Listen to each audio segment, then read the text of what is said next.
Je vais essayer de vous présenter un profil de sol sur une vigne dans le Var, à Saint-Cyr-sur-Mer. Ce profil-là a été creusé sur une profondeur supérieure à 1,10 m, 1,20 m, sans problème, ce qui montre que la profondeur du sol exploitable par les racines est très importante.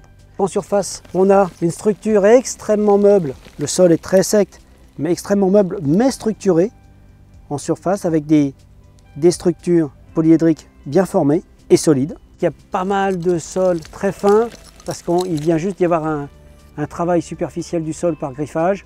En dessous, vous avez une zone un peu plus dure, mais qui pose aucun problème parce qu'elle-même est très structurée, très poreuse, laisse passer l'air et l'eau. D'ailleurs, on a un enracinement extrêmement important sur cette zone-là. On arrive ensuite sur une zone, donc on voit le type de structure que l'on peut avoir, qui se casse elle-même en sous-structure.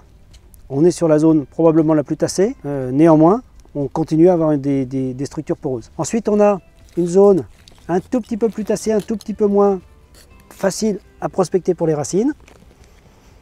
Et la couleur s'estompe, donc la structuration de surface a été permise par des apports organiques réguliers et ça a été une gestion du sol qui paye, puisque on a quelque chose qui absorbe un sol, qui absorbe bien l'eau et qui a une colonisation racinaire exemplaire. Ensuite, cette zone est évidemment moins riche en matière organique, mais reste structurée grâce aux argiles, reste poreuse. Et lorsqu'on descend plus bas, on arrive dans la zone de dégradation de la roche-mère. On voit encore la forme du grès d'origine et qui est complètement attaqué et qui se transforme petit à petit en sol.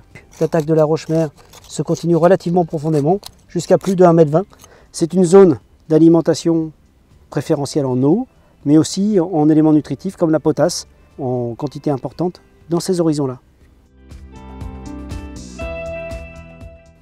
On a globalement un potentiel agronomique extrêmement intéressant, pas de problème de tassement ou de prise en masse due aux argiles, un bon enracinement. Malheureusement, l'agriculteur constate un rendement inférieur à ce qu'il souhaiterait. On pense que c'est dû plus à un problème de subcarence en fer. Le pH est très élevé, de l'ordre de 8. Et à ces pH-là, en présence de calcium et de magnésium, le fer est séquestré, d'autres oligos aussi. Peut-être un problème d'alimentation, manganèse également.